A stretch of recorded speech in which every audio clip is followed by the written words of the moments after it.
This is really interesting what's going on in Portland right now around what they call, I think, the Red House. And basically the Portland police or maybe county sheriffs are coming to evict these people during a pandemic, and people in the community stood up and were able to basically reclaim the house after fences and stuff had been put up. Really, really amazing to see people come out there and really support this family during this crazy time that we're living, where people are getting evicted during a pandemic. And so the title of this article: Protesters reoccupy long-time Black-owned North Mississippi Avenue property after clashes with police trying to re-secure house. And again, this is down in Portland. So here's some pictures. We'll maybe do the pictures after. Yeah. So there we go. Protesters who have camped for months to prevent a Black and Indigenous family from being forced to leave their longtime North Mississippi Avenue home took the property back Tuesday morning, after clashes with police working to re-secure the foreclosed home for the developer that purchased it in 2018 foreclosure auction. Again, re-secure. Mm-hmm. By the end of the day, Mayor Ted Wheeler, just horrible trash mayor who has been letting the police completely run wild in Portland with how they've been treating the protesters there, and all, the issues of racism and, white supremacy within, the institution of policing itself. So this is what Tear Gas Teddy said. He wanted police to stop what was turning into a large occupation on the property and arrest protesters who broke the laws. I mean, that's capitalism. It's okay to evict people during a pandemic, but it's not okay for protesters to help people stay in their homes, or people to stay in the homes. That's pretty crazy. Who's she? I don't know. I think it's just some type of ad on the article. Good question, though. I think her hat says Happy New Year's, but she doesn't look super happy. Yeah, so Tear Gas Teddy just trying to justify, what is, violence, kicking people out of their homes, especially during a pandemic. It's disgusting. Let's see. What else? Finish their work. Scroll down a little bit. Wow, the crowd swelled to about 200 people, and violent clashes ensued. Law enforcement ultimately retreated as police vehicles were damaged, including at least one window smashed. Protesters threw rocks at officers, and one sprayed a fire extinguisher at them, prompting an officer to deploy an impact munition. What do you think about that, Christy?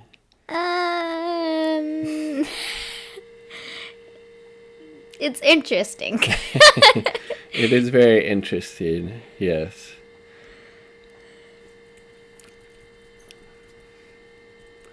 One police vehicle hit a parked car while trying to leave. Always good to watch where you're going when you're driving, especially if you're a cop.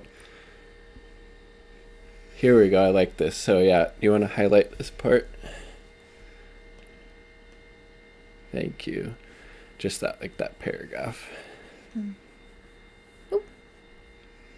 The tense scene quieted after police left about 10:30. Demonstrators took the fencing erected earlier and built barricades around the property known as the Red House. There's my quotes. Red House on Mississippi. They piled up rocks and bricks, ostensibly as projectiles for any further clashes. The confrontation came amid it was the county sheriff's, Multnomah County Sheriff's officer effort to quote, to re-secure a home in which the occupants were previously ordered removed by court order, the agency said in a news release.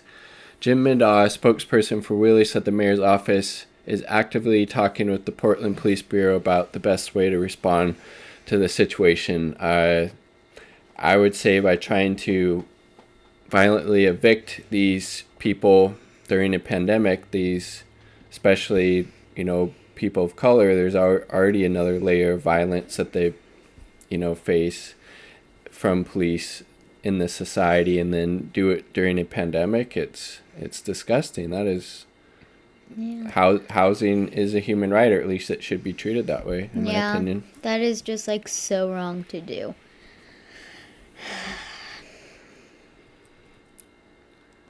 So let's see. This would go back up a little bit, please. There we go.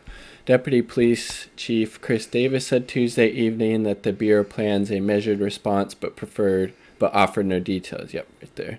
I am certainly respectful of the issue that people are there to address, but blocking streets and chasing police officers out of their neighborhood is still not okay, and really contrary to our values of Portlanders. Well, I would say, in my opinion, I think that's okay to chase police off.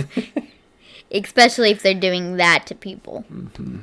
Well, and I would say it says contrary to our values as Portlanders. I would say a lot of those people showing up right now, putting their bodies on the line to help these people be able to stay in their home. A lot of those people are probably from Portland, people from the community that see things quite a bit differently than you do. Mm-hmm. You can scroll down. Yep. There's a little shirt for sale. Let's see. Yeah, keep going. Nothing really interesting. Yeah, house history. Here we go. Ooh. Tuesday marked at least the second time law enforcement officers have visited the property in recent months. Deputies served a court order at the home in September that said the defendants were unlawfully occupying the premises. Again, this was bought by some developer in foreclosure. I guess they're going to tear down this really kind of historic house in this neighborhood in Portland and build basically, a bunch of condos that are eyesores, just to make money, just to profit. And it's obviously disgusting in my opinion. The writ of the execution of judgment restitution gave the sheriff 120 days to serve the order to the occupants. Said it was extended for another 120 days on October 22nd. The sheriff's office said it gave the people there time to gather their things and offered them housing and shelter options as well as other resources. Quote, "We understand evictions are challenging proceedings, even the best of circumstances," Sheriff Mike Reese said in a statement. "I believe everyone should have access to appropriate housing." But you're saying that while you're violently kicking out, evicting these people from their homes. It's, there's a lot of hypocrisy and kind of, I would say, double speak in what that guy's saying. The house built in, wow, check out, this is what this developer's tearing down. This house that was built in 1896 and put up these ugly ass high-rise condo looking things, belonged to the Kinney family for about 6 decades, starting in the 1950s, according to the Red House on Mississippi website. The Kinney's problems with the house, which have been paid off, began when they took out a new mortgage to pay defense lawyers after a family member was arrested in 2002, the website says. Okay, keep scrolling, please. Oh my goodness. Wow. 1896, and this family has had it for 6 decades. In 2018, the lender foreclosed for non-payment and sold the house to a developer in auction and public records show, but the Kinneys kept living in the home. They argued in court filings this year that Oregon's moratorium in evictions of foreclosures amid the pandemic meant they couldn't be forced out of the home this year. You would think so, right? I thought these eviction moratoriums are supposed to be in place. The one we have here in Washington State isn't set to expire till the end of the year. It should obviously be extended, but what's going on in Oregon? Why are they kicking people out of their homes in general, and why are they doing it right now during the pandemic? What do you think? I agree what you said. I don't agree with people getting kicked out of their houses for just making money. For just making money for them just being kicked out. That's wrong, because you would also still make money if those people lived in the houses. It's just wrong. Well said. But the Red House foreclosure and sale occurred years before the moratorium went into effect. In September, a judge rejected the family's argument and instructed law enforcement to turn the family over to its rightful owner, Urban Housing Development Ltd. Activists and others have been camping at the property in an effort to reclaim it for the Kinneys since September ruling. That's pretty awesome. Yeah. Let's see. Community members created a Save the Kinney Family Home GoFundMe page in September seeking $250,000. The effort has raised just over $41,000 so far. Think about the Whoa. $1 trillion that 650 billionaires have profited that much by in the pandemic since March, and we can't keep these people in their home who it's been their home for 6 decades. That's 60 years. a long time. Yes. It's probably like generation to generation to generation. And then it says some protesters have said that given the injustice they perceive toward black and indigenous people, they want to create an autonomous zone with no policing or other control by conventional laws and property rights, similar to one that protesters in Seattle's Capitol Hill neighborhood for all of June. Wheeler said Tuesday, though, quote, there will be no autonomous zone in Portland. And I think what I have been seeing online, at least on Twitter, is that, what Wheeler's saying, nobody's claiming it to be any type of autonomous zone or anything like that. Wheeler's simply doing that for messaging and try to get the public on his side because of what's associated with that so-called, autonomous zone that was in Seattle's Capitol Hill neighborhood earlier this year. But this direct action, what these people are doing is simply trying to create a space so those people are able to go back into their home that has literally been there generations. Let's see. So, pretty interesting. Oh, yep. Go down here if you could.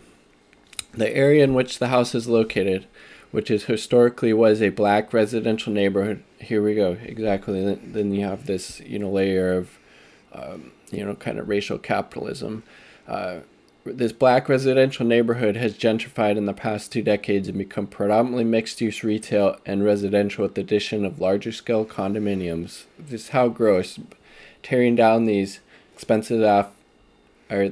tearing down these really cool old houses, so much history, and violently kicking out the people that live there to make way for these large-scale condos. That's, talk about gentrification. That's keep Portland weird, and this large-scale condos, that's really crappy.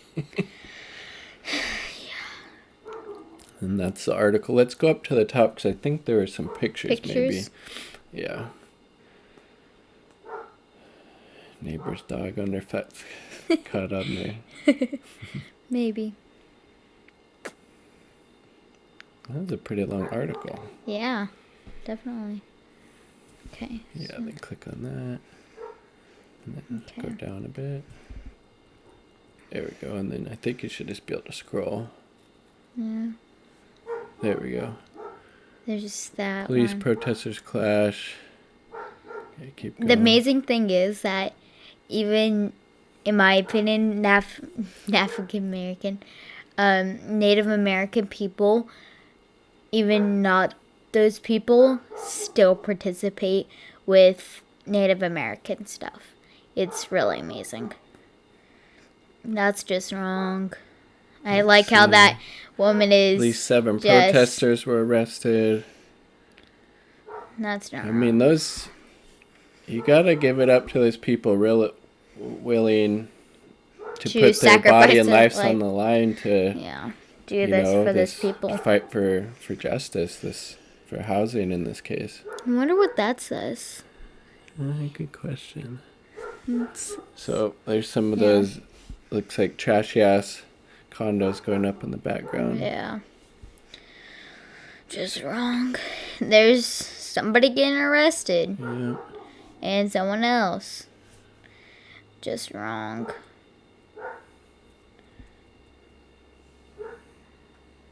Wonder what that shirt says. Hard to say. Yeah. They're videoing it or taking pictures.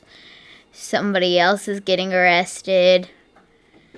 my thing is, for one person, they used all the cops that they have to arrest one person and tear gas them. Oh, Okay, I think that's where yeah, they were that's saying what the protester yeah. was shooting the fire extinguisher at them. I mean, yeah. It's just RCDE. I'm not sure what the acronyms are for on that one. Taxpayer the dollars police hard at officers. work. Think about those people's salaries, like how much money that would have generated to keep, let's say, people in their homes during a pandemic. Look at all these people. Millions of dollars standing around right there, you know? Yeah. Just kind of wasteful. You could build a lot of nice houses for that. Yeah, look at all these, then one person. That's my point. Like, they use all the cops that they have on hand, or anybody, to just arrest one person. There's another person, well, a sheriff, being a bunch of white chucks getting stuff out of there, probably. Some of the barricades they're putting up, that's pretty cool. That's so that to keep, to be nothing able to hit them. Yeah. That's cool. So it's harder to, some fencing. And knock down a gate. Oh my goodness. Cops. More cops. A cop, and a person. Another cops. This is basically all cops. All I see is all these cop cars and cops. Like, that's a lot of houses you could have built for people. Yeah. You know? Or a lot of money you could have gave, let's say, to help this family stay in their home. Yeah. Then cops and a person or people. But that's the role of capitalism. Look at that. Everything probably out of that house that they needed put on the street. Yeah. And with the cop car leaving it there. Oh, there we go. It zoomed in. From that. Troutdale Proud Boy, cops out of PDX. Where's PDX? Portland. Troutdale. Where is that? A town in Oregon, maybe? I don't know. Then more stuff. Barricade. Then, look right there. Just. Yeah. That. That's what they're going to build, something similar. Yeah. Something then like that. People, then that's what they're going to build. There's the Red House, 1896. Like, look at that history that would be gone from this, what had been a predominantly black area of Portland, this Mississippi neighborhood. Like, it's gross. It's disgusting. And totally preventable, obviously, which is the messed up part. There's a Red House, boarded up. It's a beautiful looking house, too. Yeah. 200 people showed up, put their bodies on the line. That's kudos to everybody out there. Solidarity with you. Yeah. That's amazing. The chain with the Black Lives Matter sign. Then abolish PPB.